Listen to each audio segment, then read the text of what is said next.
নমস্কার, আমরা এই মুহূর্তে রয়েছি ডেমডুমের ধলাই জেলার অধীনে থাকা 17 নম্বর ভোট কেন্দ্র এবং 18 নম্বর ভোট কেন্দ্রে। এখানে 7 নং ভোট আসনে এই দুটি ভোট কেন্দ্রে ভোট প্রয়োগ চলছে এই মুহূর্তে। পরিবেশ পরিস্থিতি কি রয়েছে, ভোটাররা কতটুকু শান্তি সম্পূর্ণভাবে ভোট প্রয়োগ করতে পারছেন, বিস্তারিত আমরা তাদের মাধ্যমে আপনাদের সামনে তুলে ধরার চেষ্টা রাখবো।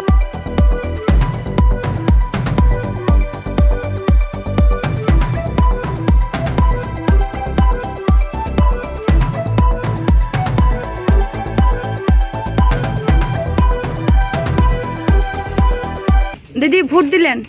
দিছি ভোট। আচ্ছা, কেমন লাগলো? ভালো লাগছে। আচ্ছা, সবকিছু ঠিকঠাক আছে এখানে? সবকিছু ঠিক আছে। ঠিক, নামটা দিদি? মঞ্জুর আনতে। আচ্ছা আচ্ছা, 18 Dumdum high school, EW east West.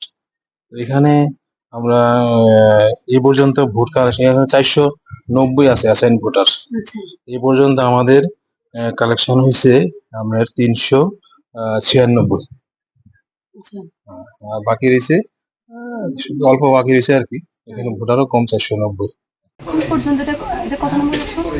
717। এখন পর্যন্ত ভোটের পার্সেন্টেজ মোটামুটি 75। টোটাল ভোটার সংখ্যা? টোটাল ভোটার সংখ্যা অ্যাসাইনমেন্ট 771। আর পরিস্থিতি কেমন রয়েছে এখানে? পরিস্থিতি একদম ভালোই, কোনো ঝামেলা নেই, সুস্থভাবেই চলছে এখন পর্যন্ত। আপনি এখানকার? আমার বিষয় আপনার পরিচয়, নামটা? ভানুরাম রিয়া।